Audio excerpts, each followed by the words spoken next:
All right, first podcast to set up the next Fierce Fight Series, February 24th, locked in Richmond, Indiana.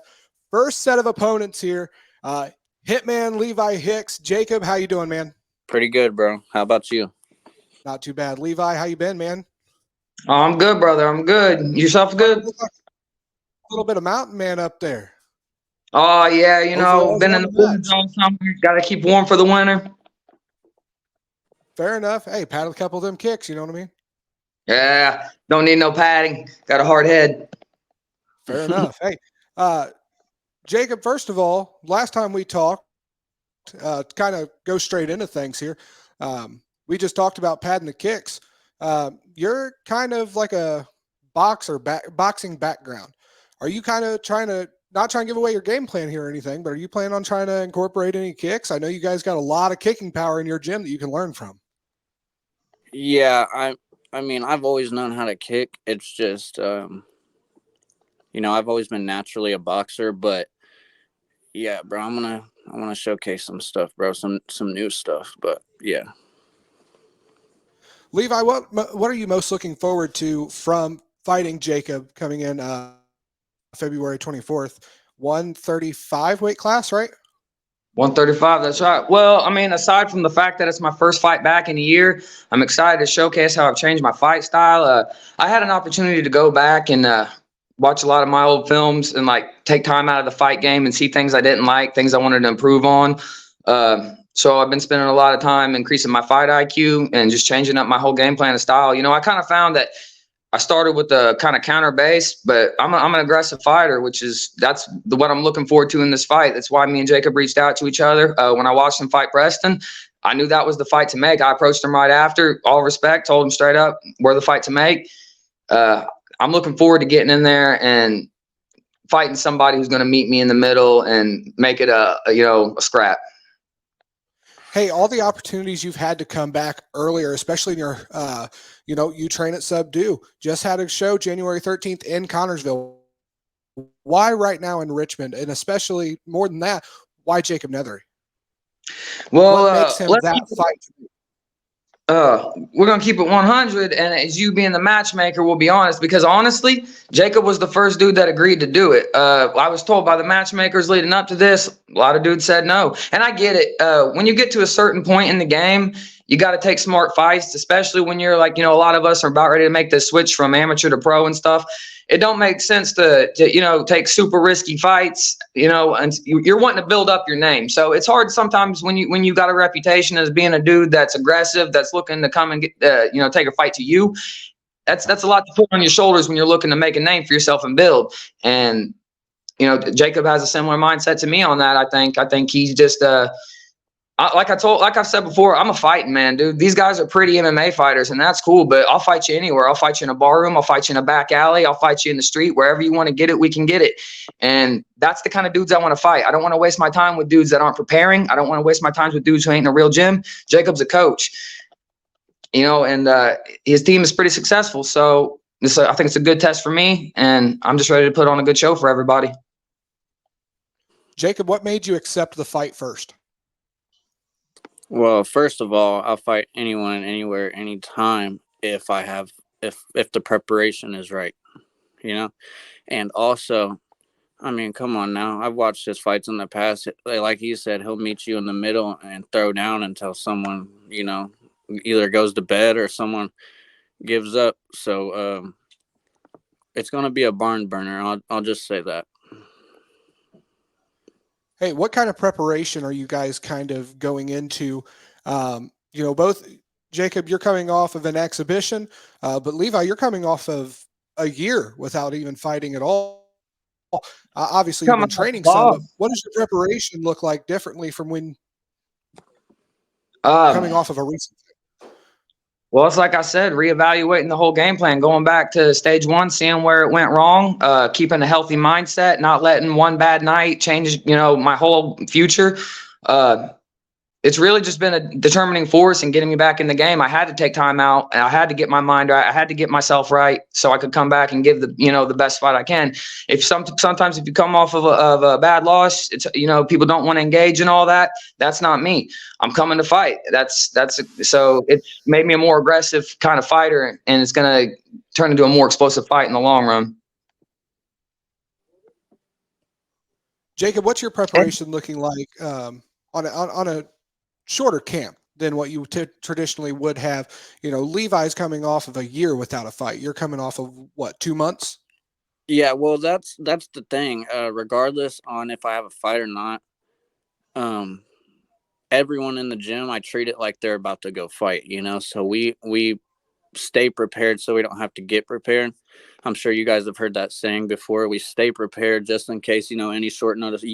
Brendan, our guys love short notice fights. So just jump. Hey, I got it, So, yeah, my preparation right now, I'm really working on getting down a little bit in weight. It's not going to be a big problem. I know I can lose weight because, it's just self-discipline really at that point. So I'm just trying to do a lot of sauna, do a lot of healthy ways to lose weight. So it's not like, your traditional UFC fighter who drops who drops like 20, 25 pounds or something like that to go fight. And then, they're so unhealthy and dehydrated in the fight and stuff. So I'm trying to, get healthy. I've been training with a lot of dangerous people, been training with a lot of new people that can show me new things. So, no one's a great fighter, so there's always room for improvement. So I've just been trying to get better as a fighter and as a, mixed martial artist. So this fight's in the 135-pound weight class, February 24th, locked in Richmond, Indiana. Jacob, can you tell me a little bit about what your weight cut looks like? You just fought Preston Hart in an exhibition at, I believe it was 155, if I'm correct. And you're now going all the. It was 150. 150. Excuse me. So you're going off from an exhibition at 150. Again, that was in December 9th. So you're probably at your walk around weight by now. What does your weight cut look like to get all the way back down to 135? Man, it's going to be rough, but like I said, it takes a lot of self-discipline. I like to eat, I like steak. I like baked potatoes. So, it's like, I just had a steak and a baked potato earlier, and I was like, okay, like I'm cutting weight, and I'm down to I'm not gonna say what weight I'm at right now, but I'm down to a good healthy amount to where I can have a cheat meal every Sunday, and then eat a lot of fruits, a lot of stuff like that. Just I try to earn a salad every day instead of just eat a bunch. So that's how we're gonna do it. We're gonna play it smart and not dumb, like do it last minute or whatever. We're gonna try to ease on into it. Yeah, I seen your post on that earlier. I think it was last night or today, one of the two. I was kind of curious on that. What in your mind, what do you have to do to allow yourself to earn a salad? Just out of curiosity. A salad, I don't really know the specifics, but a salad, it may add like a half a pound or maybe a little bit more. So I have to at least lose 2.5 to 3.5 pounds a day to eat that salad and eat that apple or eat that orange and stuff, that day. And then I'll burn the calories off at the gym. So it's just I only earn it if I put in work, burn a bunch of calories, sweat a bunch in the sauna, or I have these things that I do with boiling hot water in the bathtub, and I put a bunch of Epsom salt in there, like 2 pounds of Epsom salt. And I don't really want to give my secret out, but I put the green rubbing alcohol in there. It opens up your pores and then helps you sweat a lot, So it's kind of like being in the sauna, but at home. So I just do it like that. Oh, you ain't got to worry about no secrets to me, bub. I fight at my walk around weight. I can't mess with all that cutting. But that's just the way it is. I walk around at 135. I'll be fighting dudes at 135, 145. Been up there close to 150. Man, it's just to the point. It gets tough. You know what I mean? Levi, I was about to ask, you hear about his weight cut regimen. How does it feel that you can come into this fight eat your baked potatoes, eat your steaks, all these things he just talked about. You can have those on a daily basis because you're walking around at what you're fighting at. Oh yeah, I've been trying to tell people for years the weight cutting game is kind of overrated, but that's neither here nor there. No, look, at the end of the day, the diets are great, this and that's great, but at the end of the day, what I think is the biggest deciding factor for me is not even the way I'm eating. It's because I fight every week. I don't it's no secret. Subdue is a very spar heavy camp. We like to get in there, mix it up. We base our style off of Dutch kickboxing.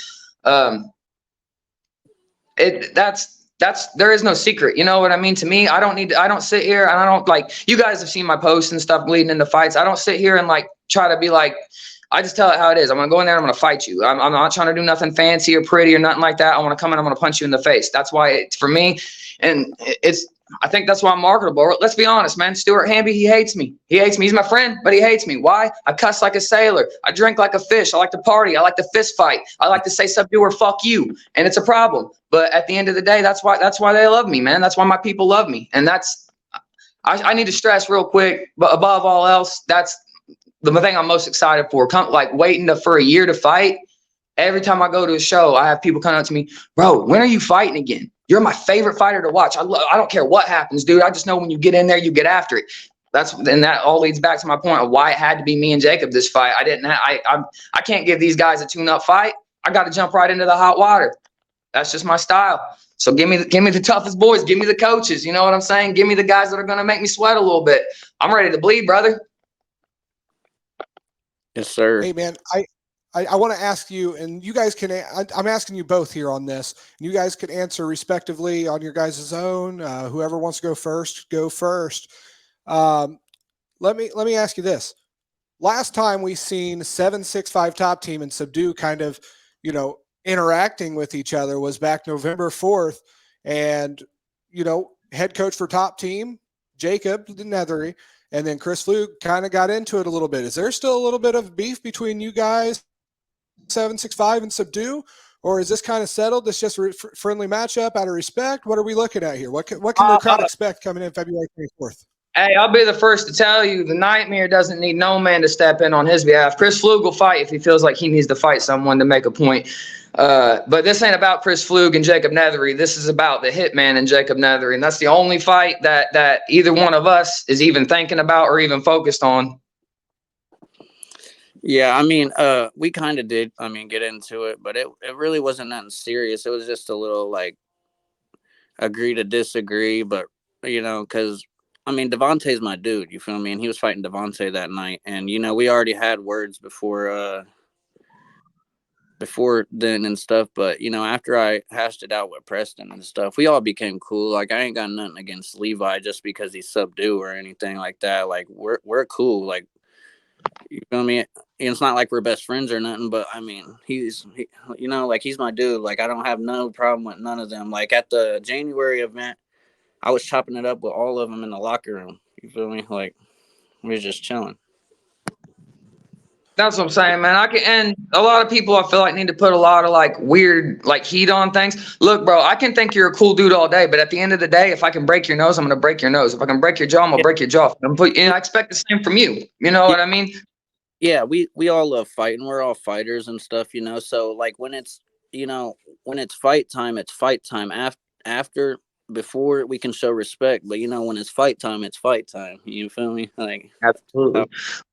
Look, dude, I've had it thrown at me a couple of times because that me and you kind of got something in common. And that's what I like about it too. We're both kind of portrayed as bad characters or whatever. You know what I mean? We're the heels of this group. I've had it told to me I'm the most hated guy on the roster. Well, before other people started coming in, but dude, that's the thing. And it's crazy because most of this hate seems to generate from the fact that from the loyalty I have to my team. If you go through and ask people what their problem with me is, when you really get down, Levi talks shit. What does Levi talk shit for? Because you started in on someone from his team? You guys don't understand, and not you, Jacob, but the best, some of these teams, we're family, bro. That's why if you speak on my guys, I will step to you. If it doesn't matter to me. People hate me because I'm Subdue until I die, because it's Subdue season, and that's just what it is. I respect that. I also want to ask both of you real quick. What does your training camp look like? What does your training camp look like with fighting on your own versus having multiple members of your team fighting on the same card? And on top of that, multiple members of your team fighting your opponent's team as well. Brother, I couldn't tell you. I've never trained for a fight by myself. I couldn't tell you. Subdue stays strong. We stay fighting. 765 too. They're always on cards. Don't know what it's like to prepare for a fight by myself. We're a band of brothers. Yeah, I mean, really, it's just a fight. Like you train with your team. This is how I look at it. I feel like the training camp should be the hard part. You put in work, you sweat more than what you are going to in the actual fight. Sometimes, you'll run into them fights that are just barn burners, and both of y'all. Yeah, I have a feeling it's going to be a long night for both of us. I like to look at it as the training camp is the easy part, or the hard part. Fighting is the easy part, because you get put through so much hell in training camp, and then you go into the fight and showcase your skill set. I'm with that. All right, so let me ask you guys this one then. How do you feel your teammates are doing in their preparation towards building their fight with their opponents? Subdue's full of killers. Chris Saylor, Xavier Cardis, Skylar Neathery, and then Justin Dowsett also. I know I'm forgetting one off the top of my head. Brent Hammond's fighting somebody as well. You guys got a lot. Both of you guys, Subdue and 765, have a lot of people on this card. What does their preparation kind of look like, and what is your guys' involvement in that? We're hands-on. I told you, we're all fighting each other. As soon as I walk in that room, we're hugging and then we're fighting. That's what it is. Subdue. Yeah, we Xavier could sit on the couch until then, and he's gonna perform like Xavier performs. He moves like a light heavyweight, and he's 260 pounds. So him and Chris is gonna be a good fight. I mean, I'm not trying to disrespect no one or anything like that here, because I like Chris's style. I like Subdue. They're a bunch of killers, like Levi said. I respect them, and but Xavier's a different specimen, man. Skylar and Justin, that's gonna be a good little grappling match right there. Skylar pulls stuff out of the pocket that I've never seen before, and I study mixed martial arts all day, every day long. You feel me? Like, I haven't seen enough of Skylar's grappling to make an opinion, but I will say, brother, he does have his hands full. Justin Dowsett's the best grappler that I know of. Very few dudes I would rank above Justin Dowsett in grappling. It's going to be a tough one for him. What I was about to say, I've heard Justin, he used to wrestle and stuff when he was younger, and he's just he's a beast. He's got BJ. It's gonna be a good one, bro. He's a different animal, bro. It's gonna be different. And he's one of my jiu-jitsu coaches. You know what I mean? He's one of the dudes that helped get me right. Like I got. Yeah, I mean, not saying everyone's perfect, but I've heard that he's a beast. So this will but yeah, not under 2 minutes. Not under 2 minutes. You don't sub him. All love. You don't sub him. Justin's a problem. Jacob, what's your take on that? Can't say. It's tough because, like I said, I can't. I'm not gonna dog Skylar's grappling because I haven't seen enough of it. But I am saying I have seen enough of Justin Dowsett's, and it's a handful. I'll go Plata, man. If you pull that off, bro, I'll be surprised. That's a good move right there. It'll be an interest. Yeah, it's I don't know, man. Like I said, as a betting man, I'd have to take Justin, but that's just. I mean, you're Skylar's brother. Hey, I'm not saying like just used to wrestle and he only works on kickboxing now. I'm just saying like I just heard from people that he used to wrestle like back in school and stuff like that. I'm sure he still wrestles, but that's just what I've heard. Yeah, but I don't know. That, like I said, that's he does more than wrestle. He's champion grappler all the way around. Hey man, I'm gonna have a big pop in that when I walk out, man. That's gonna be. I believe that. Oh, and that's something I did want to talk about too. I believe that. I know you're popular in Richmond, but that is going to be a factor. I feel like too is the reception we get, and I think it's going to surprise you the pop I get. You know what I mean? No. I always know Subdue gets a pop and stuff, but I'm just talking about like my walkout and stuff. Plus it being Oh yeah, and Jalen walking me out, so like it's gonna be nice. the whole show is going to be on fire. There's no doubt. That's what I'm saying. I mean, everything building up to it. It all just adds to what we're saying. The whole show is going to be fucking fireworks. We're definitely gonna have the loudest pop of the night. Our fight for sure. 100. Hey, I'll make a gentleman's agreement right here with you, right here. All love and respect. One of us doesn't walk out of the cage on our own, but we're going for the finish. We're meeting in the middle and we're banging. Yeah. I mean, that's what you're not always supposed to look for a finish, but if it's there, it's there. So yeah, 100%. Yeah, coming for a barn burner. This ain't no sparring match. Yeah. We're gonna go in there too. Absolutely. I'm gonna meet you in the middle, brother, and I'm looking forward to it genuinely. Hey, I respect that too, because a lot of fights, someone's running away. Someone's always running away in a fight, and someone always is chasing someone down. So I'm definitely ready to be right there in front of you. Absolutely. I'm looking forward to it, my guy. Well, hey man, great show of respect from you two. We've got a lot going on in the comment section. Chris Fluke's trying to put 500 on Dowsett. A lot of other stuff happening. So I'm going to let them stay in the comment section. We'll get to that later on. Guys, I'm excited for this one. February 24th. Flip it. 1,000 on Dowsett. That's a lot of money, man. It's a lot of money, boys. You want to take it? I got 1,000 on it. I'll show you the check. Hey, but only if amateurs had that, that little betting app on DraftKings or some, because I guarantee Justin is probably the favorite right now because he's had a lot more fights. So, like, if someone was to bet and then Skylar did beat him, they would just I just can't put money on it.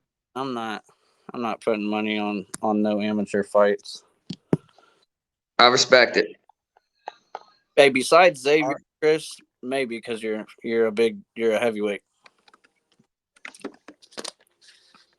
All right, hey man, I'm excited. Let's do this. February 24th, locked in Richmond, Indiana. Hey, I'm loving the representation for both teams, by the way. Keep them coming in the comments. I want to see 1,000 comments by tomorrow morning. Let's keep this rocking overnight. Hey, February 24th, get your guys' tickets now. FierceFightSeries.com. Hit up Levi, Jacob, get tickets from them. Whatever you guys got to do, don't miss this fight. It's going to be absolutely jam-packed. This entire card is absolutely stacked from the grappling match opening the show all the way to Ryan Stout and Tyler Combs in the main event. Make sure you guys do not miss this fight. Hey, gentlemen, thank you for joining us. We'll see you guys February 24th. Hey, boys, it's Subdue or fuck you.